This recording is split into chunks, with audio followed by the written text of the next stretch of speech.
Hello friends, इस video में हम बात करेंगे UP triple SC lower PCS भर्ती के बारे में। अगर आप इस भर्ती का इंतजार कर रहे हैं काफ़ी लंबे समय से, यदि आप पहली बार इस भर्ती के लिए बैठने वाले हैं तो दोनों ही कंडीशन में आपके लिए बहुत ही महत्वपूर्ण ये वीडियो होने वाला है, क्योंकि इसमें हम डिस्कस करेंगे आपकी टोटल पोस्ट नोटिफिकेशन कब आएगा, बुक्स क्या होनी चाहिए, सिलेबस क्या रहता है, पेट की कट ऑफ कितनी लग सकती है, एग्जाम पैटर्न क्या रहता है इस एग्जाम का, और प्री और मेंस की कट ऑफ्स क्या गई लास्ट टाइम या क्या एक्सपेक्टेड हो सकती है इस बार। सारी चीज़ों को हम यहाँ पर बात करने वाले हैं, तो वीडियो पूरा देख के जाइएगा। अगर आप सीरियसली इस एग्ज़ाम में बैठने वाले हैं और पहली बार आए हैं तो चैनल सब्सक्राइब कर लेना, क्योंकि यहाँ इस एग्ज़ाम को पूरा कवर किया जाएगा। ठीक है, आइए देखते हैं। सबसे पहले हम बात करेंगे टोटल पोस्ट की। तो ऐसा कहा जा रहा है कि अगर विशेष जो पोस्ट होती हैं विशेष योग्यता वाली, उनको अगर सम्मिलित किया जाएगा तो हो सकता है 1,500 के आसपास पदों पर नोटिफिकेशन आ जाए। लेकिन अभी हम मान के ये चल रहे हैं कि पता नहीं सम्मिलित कर रहे हैं या नहीं, तो आप ये मान के चलो कि 1,000 के आसपास तो ज़रूर पोस्ट पे ये नोटिफिकेशन आ सकता है, ये हम मान के चल रहे हैं। तो अगर ये नोटिफिकेशन 1,000 के आसपास पोस्ट पे आ सकता है, तो अगर हम बात करें पेट की कट ऑफ की, तो पेट अगर ये नोटिफिकेशन पेट से आएगा तो पेट की कट ऑफ 2023 की लगेगी, और 2023 की क्या कट ऑफ लगेगी वो हमने इस वीडियो में डिस्कस की है। ठीक है, अब इसके बाद नोटिफिकेशन कब तक आ जाएगा, तो ये संभावना जनवरी तक जताई जा रही है कि जनवरी तक आपका नोटिफिकेशन जरूर आ जाएगा। इसके बाद प्री मेंस की कट ऑफ हमने इस वीडियो के अंदर डिस्कस की है, वो आप आगे देखेंगे। सारी बुक्स मैंने बता दी हैं किस विषय के लिए कौन सी बुक्स पढ़नी है, आपके सिलेबस में कौन कौन से टॉपिक आ रहे हैं, और आपका एग्जाम पैटर्न क्या रहता है, प्री है, मेंस है, इंटरव्यू नहीं है या डीवी है, डीवी के बाद क्या कट ऑफ आती है। ठीक है, जनरल ओबीसी कट ऑफ्स में क्या फ़र्क रहता है, सारी चीज़ें आपको इस वीडियो में डिटेल में मिलने वाली हैं। दो चीज़ें आप यही समझ लें, टोटल पोस्ट 1 से 1,500 के बीच की संभावना जताई जा रही है, और नोटिफिकेशन आपका जनवरी तक आ जाएगा ऐसी संभावना है। ठीक है, तो आइए देखते हैं डिटेल में इस वीडियो को। इससे पहले बात करेंगे प्रारंभिक परीक्षा की। ठीक है, तो प्रारंभिक परीक्षा में आपका सामान्य बुद्धि, सामान्य ज्ञान, सामान्य विज्ञान और सामान्य हिंदी। सबसे पहली बात, सामान्य बुद्धि परीक्षण 25 प्रश्न होंगे, 50 अंक होंगे। सामान्य ज्ञान के 50 प्रश्न होंगे, 100 अंक होंगे। सामान्य विज्ञान के 50 प्रश्न होंगे, 100 अंक होंगे। और सामान्य हिंदी के 25 प्रश्न होंगे और 50 अंक होंगे, और 2 घंटे का समय मिलेगा एग्ज़ाम को करने के लिए। 1/4 की माइनस मार्किंग आपकी इस एग्ज़ाम में होगी। ठीक है, इसके बाद बात करें थोड़ा डिटेल में अगर, तो सबसे पहले बात करें सामान्य बुद्धि परीक्षण में आपके क्या क्या आ सकता है। तो युक्ति संगत एवं आलोचनात्मक तथा विश्लेषणात्मक योग्यता। ठीक है, सामान्य मानसिक योग्यता, ऐसे प्रश्न जिनसे अभ्यर्थी के परिणाम परक अभिक्षमता की परख हो सके। सांख्यिकी विश्लेषण, ग्राफ डायग्राम, जिनसे अभ्यर्थियों की सांख्यिकी ग्राफिकीय डायग्राम संबंधी प्रस्तुत सूचना के सामान्य ज्ञान संबंधी परिणाम निष्कर्ष निकालने की क्षमता की परख हो सके। इसके बाद बात कर रहे हैं सामान्य ज्ञान। सामान्य ज्ञान का क्षेत्र बहुत बड़ा है, बहुत पढ़ना पड़ेगा, बहुत सारी किताबें पढ़नी पड़ेंगी, क्योंकि बहुत सेक्शन होते हैं जनरल नॉलेज के। सबसे पहले कंप्यूटर ज्ञान का देखो, यहाँ पर सामान्य ज्ञान के अंदर कंप्यूटर को शामिल किया गया है, नहीं कंप्यूटर भी आपको पढ़ना पड़ेगा। ठीक है, software, hardware, network, internet, email, इन सब चीज़ों की जानकारी आपको होनी चाहिए। उत्तर प्रदेश पर आधारित विशिष्ट प्रश्न यानी यूपी जीके भी इसी सामान्य ज्ञान में आपका शामिल है। यहाँ की कृषि, जनसंख्या, व्यापार, संस्कृति, उद्योग, सामाजिक प्रथाएं, ललित कला, लोक कलाएं, सब कुछ शामिल है इसमें। इसके बाद अंतर्वैयक्तिक क्षमता, जिसमें संप्रेषण कौशल, निर्णय क्षमता, समस्या समाधान भी समाहित होगा। सामान्य मानव व्यवहार, अनुशासन, नैतिकता, नेतृत्व, महिलाओं का सशक्तिकरण भी इसमें आपके शामिल होगा। ठीक है, ये सिलेबस है, स्क्रीनशॉट आप यहाँ से ले सकते हैं। इसके अलावा देख लेते हैं नंबर 6 पर भारत एवं विश्व का भूगोल, यानी भूगोल भी आएगा, पूरा सिलेबस है। भारतीय राजनीति यानी पूरी राजव्यवस्था आएगी। भारतीय अर्थव्यवस्था और बैंकिंग से जुड़ी चीज़ें, राष्ट्रीय एवं अंतर्राष्ट्रीय महत्व की घटनाएं यानी करंट अफेयर्स भी आएगा। भारतीय कृषि यानी कृषि से संबंधित प्रश्न भी आपके आएंगे, और इन्वायरमेंट से संबंधित प्रश्न भी आपके आएंगे। सामान्य विज्ञान तथा अंकगणित की बात करें तो सामान्य विज्ञान में आपके जीव विज्ञान, रसायन विज्ञान और भौतिकी तीनों से जुड़े हुए प्रश्न आएंगे। आपको बहुत अच्छे से पढ़ना है। सामान्य विज्ञान और अंकगणित वाला सेक्शन अगर आप अच्छे से करते हैं, रीजनिंग हिंदी अच्छी हो ही जाती है, बड़े आराम से आप प्री निकाल देंगे, क्योंकि सामान्य ज्ञान वाला जो सेक्शन है, जनरल नॉलेज वाला सेक्शन है, वहाँ आपके फंसने की संभावना बहुत ज़्यादा रहती है। ठीक है। अब गणित की बात करें तो प्रारंभिक गणित जो होगी हाई स्कूल के स्तर तक की गणित, बीज गणित, रेखा गणित और अंक गणित तीनों इसमें शामिल होंगी। सिलेबस में ऊपर अंक गणित लिखा है, अंदर डिटेल में दिया हुआ है। ठीक है।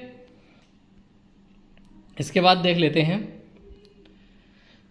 सामान्य हिंदी। ठीक है, सामान्य हिंदी में देखेंगे अगर तो सामान्य हिंदी अपठित गद्यांश का संक्षेपण, उससे संबंधित प्रश्न, रेखांकित अंशों की व्याख्या एवं उसका उपयुक्त शीर्षक, या उर्दू का अपठित गद्यांश। ठीक है, ये सबके लिए नहीं है, ये उर्दू वाला जो है केवल एक विभाग के अधिकारी के लिए है, केवल सूचना एवं जनसंपर्क विभाग के अपर जिला सूचना अधिकारी संवीक्षक के पद के लिए आपका ये वाला है। ठीक है, बाकी हिंदी का जो है सबके लिए है। अब बाकी यहाँ वर्ण, ध्वनि, शब्द रचना, शब्द प्रकार, शासकीय अर्थशास्त्र की व्यक्तिक समस्याओं के निराकरण हेतु संबंधित को पत्र लिखना, अधिसूचना, परिपत्र संबंधी प्रश्न, ये सब आपके हिंदी में आएंगे। ठीक है, नीचे भी लिखा हुआ है मुहावरे, लोकोक्तियाँ, बोलियाँ, हिंदी अंग्रेजी में अनुवाद, बहुत कुछ आएगा। ये हिंदी का पूरा आपका सिलेबस हो गया। तो ये प्री का मैंने आपको सिलेबस दिखा दिया है। अब इसके बाद बात करेंगे मुख्य परीक्षा की। तो मुख्य परीक्षा में आपका सामान्य बुद्धि परीक्षण, सामान्य ज्ञान, तो सामान्य बुद्धि 25 प्रश्न आएंगे 50 अंक के, सामान्य ज्ञान 75 प्रश्न आएंगे 150 अंक के, यानी कुल 100 प्रश्न और 200 अंक यहाँ हो गए। यहाँ पे मिलेगा 1 घंटा 30 मिनट का समय, 1.5 घंटे का समय। ठीक है, इसके बाद द्वितीय प्रश्न पत्र की बात करेंगे तो सामान्य विज्ञान एवं अंक गणित, फिर सामान्य हिंदी। द्वितीय प्रश्न पत्र में 2 विषय शामिल हैं, तो सामान्य विज्ञान वाला सेक्शन 75 नंबर का और सामान्य हिंदी वाला 25 नंबर का आएगा। यहाँ भी 1.5 घंटे का समय है। अब दोनों एग्जाम मिला के 400 नंबर के हो रहे हैं। ये 400 नंबर के हो रहे हैं, भी मैं आपको कट ऑफ दिखाऊंगा कि 400 में से कितने नंबर आपको लाने होते हैं। निगेटिव मार्किंग 1/4 की रहेगी। बाकी डिटेल सिलेबस मैंने आपको दिखा दिया है, जैसे वहाँ पर था डिटेल सिलेबस, वैसे ही डिटेल सिलेबस हर विषय का यहाँ पे भी है। वैसे ही कंप्यूटर आएगा, यूपी जीके आएगा और जीएस में बहुत कुछ आएगा। इसके अलावा हिंदी में भी वैसा ही आएगा, सामान्य विज्ञान में और गणित में भी वैसा ही आपका पूछा जाने वाला है। यहाँ पर आप देख सकते हैं। ठीक है, और वो एक पद जो है उसके लिए उर्दू पूछी जाएगी। पद का नाम है सूचना एवं जनसंपर्क विभाग के अपर जिला सूचना अधिकारी। ठीक है, इस पद के लिए आपको उर्दू भी पूछी जाएगी। बाकी प्री और मेंस का सिलेबस लगभग बिल्कुल सेम है। ठीक है, अब इसके बाद देख लेते हैं कि हमारा जो प्री का कट ऑफ था, प्री का कट ऑफ लास्ट ईयर क्या था, मैं आपको दिखा दे रहा हूँ यहीं पे सिलेबस ख़त्म होने के बाद ही। तो ये प्री का कट ऑफ था अनारक्षित के लिए 206 और ओबीसी के लिए भी 206, अनुसूचित जाति के लिए 188 और अनुसूचित जनजाति के लिए 155, महिला के लिए 194, स्वतंत्रता संग्राम सेनानी का 191, विकलांगजन का 178 और भूतपूर्व सैनिक का 172। ये प्री का कट ऑफ था 2019 का। ठीक है, पद कितने थे तब? पद थे 672 और कुल 5 विभागों के लिए पद आए हुए थे। अब इससे कुछ अंदाजा आपको लग जाएगा कि कट ऑफ कितनी जा सकती है, कितने पदों के लिए। अब इसके बाद मैंने आपको सिलेबस बता दिया, पाठ्यक्रम बता दिया इसका जो है। अब पाठ्यक्रम के बाद हम लोग देखने वाले हैं परीक्षा का पैटर्न। तो आप समझ गए होंगे परीक्षा का पैटर्न, यहीं पे आपको एक बार बता दे रहा हूँ। परीक्षा का पैटर्न है प्री एग्ज़ाम, मेन एग्ज़ाम, फिर डीवी। प्री एग्ज़ाम के बाद कट ऑफ आएगी, मेन एग्ज़ाम के बाद डीवी के लिए कट ऑफ आएगी और डीवी के बाद आपका फाइनल रिजल्ट आएगा। ठीक है, ये परीक्षा का आपका पैटर्न हो गया। अब बुक की लिस्ट की बात कर लेते हैं, कौन सी किताबें आपको, बुक्स की बात करेंगे कि कौन सी किताबें आपको पढ़नी हैं। सबसे पहले किताबों में अगर बात करें हिंदी की, तो आपकी पीएन पांडे जी की बुक, पीएन पांडे की बुक, वासुदेव नंदन की बुक, और अगर आप पहले से पढ़ चुके हैं आदित्य प्रकाशन की बुक, तब भी आप हिंदी को कवर कर लेंगे। इन 3 में से केवल एक कोई आप पढ़ रहे हो, इन 3 में से केवल एक ये पढ़ रहे हैं तो अच्छी बात है, इनमें से कोई पढ़ रहे हैं अच्छी बात है। पर अगर आदित्य प्रकाशन भी आपने पढ़ रखा है, इसकी जो वोकैबलरी वाली बुक आती है और सामान्य जो व्याकरण वाली बुक आती है, दोनों अलग अलग आती हैं, तो अगर आपने पढ़ रखी हैं तो बहुत अच्छी बात है। नहीं तो इनमें से कोई एक किताब आप ले सकते हैं। ठीक है, बहुत किताबों की भीड़ नहीं लगानी है, पहले से किताबों की भीड़ है तो उसमें से अपने काम की किताबें छांटिए और बाकी सब हटा दीजिए, क्योंकि आपके माइंड को डाइवर्ट करती हैं। और अगर आप फ्रेश हैं, आप पीछे की तैयारी अब करने जा रहे हैं, तो जो किताबें मैं सजेस्ट कर रहा हूँ इनको लेकर मेहनत करेंगे। कंप्लीट सिलेबस है ये और इससे आपका सिलेक्शन हो जाएगा। अब हिंदी के बाद बात करेंगे सामान्य विज्ञान और गणित के लिए, ठीक है। तो यहाँ समझ लीजिए जनरल साइंस और अर्थमेटिक वाला जो पोर्शन है प्री में भी आएगा, मेंस में भी आएगा और अच्छे खासे नंबर का आएगा। तो इसके लिए आप अगर विज्ञान की बात करें तो परीक्षा मंथन की विज्ञान पढ़ सकते हैं या लूसेंट की बुक से पढ़ सकते हैं, या फिर आप ऑनलाइन क्लासेस लेकर विज्ञान को पढ़ सकते हैं, ठीक है। तीनों तरीके की विज्ञान आएगी इसमें, फिजिक्स भी आएगी, केमिस्ट्री भी आएगी और बायो भी आएगी। अंकगणित के पोर्शन की बात करें तो 9th और 10th क्लास की बुक भी आप पढ़ सकते हैं, 9th और 10th क्लास की बुक से भी पढ़ सकते हैं, या फिर आप एक सामान्य किताब आती है जिसे आसानी से समझा जा सकता है, वो है एस.डी. यादव की किताब, आप इससे भी पढ़ सकते हैं। और पहले से अब अगर आप किरण पढ़ रहे हैं तो किरण पढ़ सकते हैं, पहले से अगर आप नवीन प्रकाशन की अंकगणित पढ़ रहे हैं तो उसे भी पढ़ सकते हैं। पर बेसिकली मैं बता रहा हूँ कि 9th 10th की बुक से भी इसे पढ़ा जा सकता है और एस.डी. यादव की बुक से भी पढ़ा जा सकता है। अब बात करेंगे जनरल स्टडी और इन्वायरमेंट की, ठीक है। ये पोर्शन बहुत बड़ा है और इसे पढ़ने में बहुत समय लगता है। अब बात करें भारतीय अर्थव्यवस्था आपको कहाँ से पढ़नी है, तो आप परीक्षा वाणी से इसे पढ़ सकते हैं। कंप्यूटर आप परीक्षा मंथन या लूसेंट से पढ़ सकते हैं। करंट अफेयर्स आप मासिक पत्रिका कोई सी भी ले सकते हैं, जो अच्छी पत्रिकाएं आपके यहाँ उपलब्ध हैं, और या फिर आप ऑनलाइन क्लास ले सकते हैं। इसके बाद अलावा एक ज़रूरी बात बता दूं, मैं जो बेहतर किताबें हैं, जो अच्छी किताबें हैं, उन सब का लिंक यहाँ डिस्क्रिप्शन में देने वाला हूँ। अच्छी किताबों का लिंक डिस्क्रिप्शन में मैं देने वाला हूँ, उस लिंक से जाके आप डायरेक्ट परचेज़ कर सकते हैं, अपना एड्रेस डाल के वहाँ उस किताब को मंगा सकते हैं, जिस भी किताब को आप मंगाना चाहें, ठीक है। तो डिस्क्रिप्शन से लिंक से आप किताब को ऑर्डर कर सकते हैं। इसके बाद बुक लिस्ट में देखते हैं जनरल स्टडीज़ इन्वायरमेंट के सेक्शन में और कुछ चीज़ें, जैसे भारतीय राज्य व्यवस्था है, उत्तर प्रदेश सामान्य ज्ञान है, पर्यावरण अध्ययन है। तो भारतीय राज्य व्यवस्था के लिए आप परीक्षा वाणी और एम लक्ष्मीकांत दोनों पढ़ सकते हैं। हालांकि लोअर पीसीएस के लिए परीक्षा वाणी ज़्यादा सही किताब है। अगर आप पीसीएस की तैयारी कर रहे हैं, आपने एम लक्ष्मीकांत पढ़ रखी है तो बहुत अच्छी बात है। उत्तर प्रदेश सामान्य ज्ञान आप परीक्षा वाणी से पढ़ सकते हैं। पर्यावरण अध्ययन आप परीक्षा मंथन या लूसेंट दोनों में से कोई सा भी पढ़ सकते हैं। इसके बाद इसी सेक्शन में और चीज़ें आएंगी, जैसे इतिहास आएगा, ठीक है। तो प्राचीन इतिहास आप एस.के. पांडे की बुक से या फिर ऑनलाइन क्लासेस से भी पढ़ सकते हैं, ठीक है। मध्यकालीन इतिहास सतीश चंद्रा की बुक, या आपने किसी और बुक से पढ़ रखा है तो सही है। मिडिवल हिस्ट्री, एशियंट हिस्ट्री आएगा, इसे पढ़ना जरूरी है। आधुनिक इतिहास के लिए स्पेक्ट्रम की बुक ज़्यादा फेमस हो गई है लोअर पीसीएस के लिए, इसे पढ़ सकते हैं आप। इसके बाद बात करेंगे ज्योग्राफी की, यानी भूगोल की। तो भूगोल आपको महेश बर्णमाल की ज्योग्राफी की किताब आती है, उससे पढ़ेंगे तो ज़्यादा सही रहेगा इस एग्ज़ाम के पॉइंट ऑफ व्यू से। बाकी आपने किसी भी बुक से अगर पढ़ रखा है तो कोई दिक्कत वाली बात नहीं है, लगभग वही आता है। यूपी के ज़्यादातर एग्ज़ाम में एक टाइप की भूगोल आती रहती है। इसके बाद बुक लिस्ट में नंबर आता है रीजनिंग का। तो रीजनिंग में आप कोई सा भी प्रैक्टिस सेट ले लें जिसमें रीजनिंग के सभी टॉपिक हों। उस प्रैक्टिस सेट से आप जो सिलेबस के बताए हुए टॉपिक हैं उनकी प्रैक्टिस कर सकते हैं, और आप ऑनलाइन इसे पढ़ सकते हैं। ऑनलाइन भी रीजनिंग को पढ़ सकते हैं, ये बहुत अच्छे नंबर दे के जाएगी।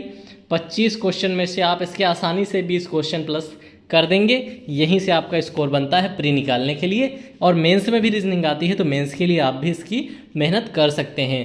अभी तक मैंने जो बुक्स बताई हैं ये प्री प्लस मेंस दोनों के लिए, ये सारी किताबें प्री मेंस दोनों के लिए हैं। दोनों ऑब्जेक्टिव टाइप के एग्जाम होंगे, आपको दोनों में अच्छी परफॉर्मेंस करनी ही करनी होती है, और कितनी अच्छी करनी होती है ये अभी कट ऑफ वाले सेक्शन में पता चल जाएगा।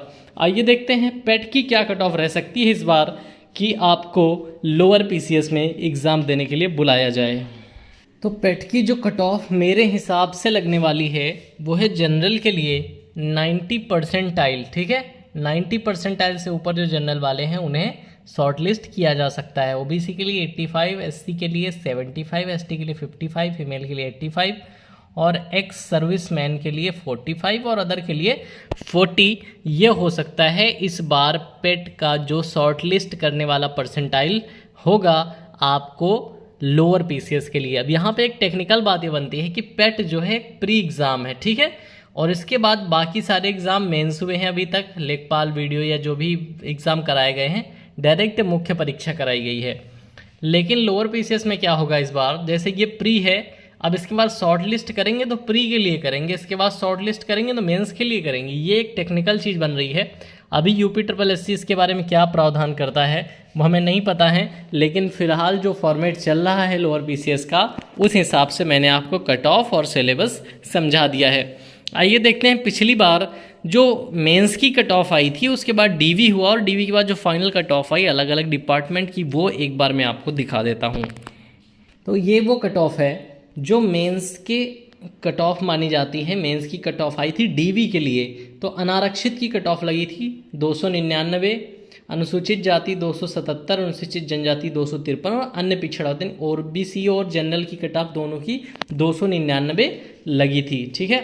36 श्रेणी की बात करें अगर, तो 36 श्रेणी में स्वतंत्रता संग्राम सेनानी की आश्रित जो है उनकी लगी 293, यानी कट ऑफ ज़्यादा नहीं गिरी। विकलांगजन की 269 और पूर्व सैनिक की 270 और महिला की 284 कट ऑफ लगी थी। ये कट ऑफ मेंस के बाद की है, ठीक है। अब ये हो गया। अब इसके बाद सहायक उद्यान निरीक्षक की कट ऑफ अलग से लगी है। अनारक्षित 287, अनुसूचित 257, अनुसूचित जनजाति 220 और अन्य पिछड़ा वर्ग 287, यानी जनरल ओबीसी यहाँ भी बराबर लगी है, ठीक है। 36वें स्वतंत्रता संग्राम सेनानी पे आश्रित 297, इनकी कट ऑफ जाके ज़्यादा लग गई। विकलांगजन 251, भूतपूर्व सैनिक 232 और महिला 276 यहाँ पे कट ऑफ लगी थी। अब इसके बाद बात करेंगे, ये तो डीवी के लिए कट ऑफ आई। अब डीवी जैसे हो गया तो फाइनली जिन बच्चों को सिलेक्ट किया गया, जैसा डीवी है तो डीवी में इतनी रिक्तियों के सापेक्ष कुल 1800 कुछ बच्चे बुलाए गए थे। 672 रिक्तियाँ थी और 1800 कुछ बच्चे बुलाए गए। उसके बाद डीवी कराया गया, उसके बाद शॉर्ट लिस्ट करके फिर फाइनल कट ऑफ लगाई गई। तो ये आपकी कट ऑफ जो है ये डीवी के बाद की कट ऑफ है, ठीक है। अब ये फाइनल सिलेक्शन की कट ऑफ है। पद का विभाग का नाम चकबंदी आयुक्त, ठीक है। पद का नाम सहायक चकबंदी अधिकारी। तो सहायक चकबंदी अधिकारी की जनरल की कट ऑफ लगी थी, वो लगी थी 312 और अनुसूचित जाति के लिए कोई पद इस नहीं था। अनुसूचित जनजाति के लिए 282, अन्य पिछड़ा वर्ग के लिए 210। ये थी सहायक चकबंदी अधिकारी की कट ऑफ, ठीक है। ऐसे ही क्षैतिज आरक्षण में स्वतंत्रता संग्राम सेनानी पे आश्रित की लगी थी 309। विकलांग की सबकी अलग अलग कैटेगरी की थी। इसके बाद विभाग का नाम आयुक्त खाद्य एवं रसद, पद का नाम विपणन निरीक्षक। तो इसमें अनारक्षित की कट ऑफ लगी है 313, अनुसूचित 290, अनुसूचित जनजाति 267, अन्य पिछड़ा वर्ग 310, ठीक है। सिर्फ 3 नंबर का अंतर यहाँ पे आ रहा है। ऐसे अन्य विभागों की बात करें, पद नाम पूर्ति निरीक्षक, और इसमें अनारक्षित की कट ऑफ लगी है 318 और पिछड़ा वर्ग की लगी है 314, अनुसूचित जनजाति 296, ठीक है। क्षैतिज आरक्षण भी आप यहाँ से स्क्रीनशॉट लेके देख सकते हैं। इसके बाद बात करें, पद का नाम है अधिशासी अधिकारी नगर पंचायत, और इसमें अनारक्षित की कट ऑफ सबसे ज़्यादा जाके लगी 326, ठीक है। अनुसूचित जाति की 301, अनुसूचित जनजाति 284 और अन्य पिछड़ा वर्ग की कट ऑफ 317 लगी। तो ये मैंने आपको जो कट ऑफ है वो 2019 की परीक्षा की जो कट ऑफ है। जैसे पद का नाम है राजस्व निरीक्षक, और इस पर जो सेलेक्ट हुआ लड़का जनरल का 308 नंबर और अन्य पिछड़ा वर्ग का 303 नंबर वाला लड़का, इस पर मतलब जो भी स्टूडेंट था वो सेलेक्ट हुआ है। इससे बहुत सारी कट ऑफ है, मैंने सारी पद के हिसाब से आपको दिखा दी। 5 विभागों की कट ऑफ थी। और अब मैं आपको बताने वाला हूं कि इस साल आपको कितनी तैयारी करके जाना है, एक्सपेक्टेड कितनी कट ऑफ आपकी लोअर पीसीएस में रहने वाली है। तो दोस्तों ये प्री की कट ऑफ है 2019 वाले एग्ज़ाम में। अगर सेम पैटर्न पे एग्ज़ाम करवा रहे हैं, इसी सिलेबस पे एग्ज़ाम करवा रहे हैं, तो आपकी जो कट ऑफ रहेगी वो रहेगी अनारक्षित। अगर 800 पदों पे वैकेंसी आई तो अनारक्षित की कट ऑफ जितनी है इतनी ही रहेगी, यानी कि 210 के आसपास, ठीक है।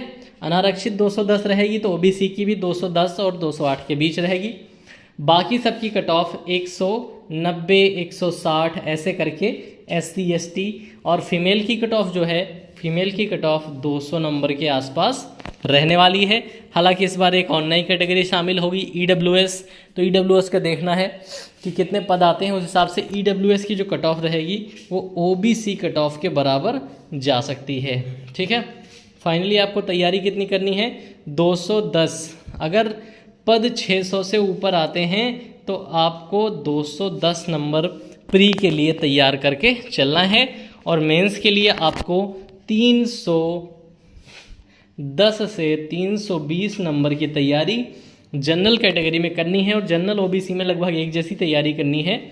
SC वाले अपने आप को इससे 20 नंबर कम माने, और महिलाएं अपने आप को इससे 10 नंबर कम मान के चलें, जो OBC और जनरल की कट ऑफ रहती है। तो अब यहाँ से मैंने आपको परीक्षा का मटेरियल बता दिया है। जो किताबें मैं सजेस्ट कर रहा हूँ उन सभी किताबों का लिंक भी आपको डिस्क्रिप्शन में मिल जाएगा, वहाँ से डायरेक्ट उन किताबों को परचेज भी कर सकते हैं। और मेहनत से अभी तैयारी में लग जाएं, नोटिफिकेशन आने का इंतज़ार ना करें, क्योंकि इतना समय आपको मिलेगा नहीं। अगर पहली परीक्षा जल्दी हो जाती है, प्री क्वालिफाई करना बहुत अनिवार्य है। तो उम्मीद है सभी दोस्तों को वीडियो अच्छी लगी होगी। वीडियो लाइक करके जाएं, चैनल पे पहली बार आ रहे हैं तो सब्सक्राइब करके चैनल का सदस्य बन जाएं। आप सभी का बहुत बहुत धन्यवाद ये वीडियो देखने के लिए।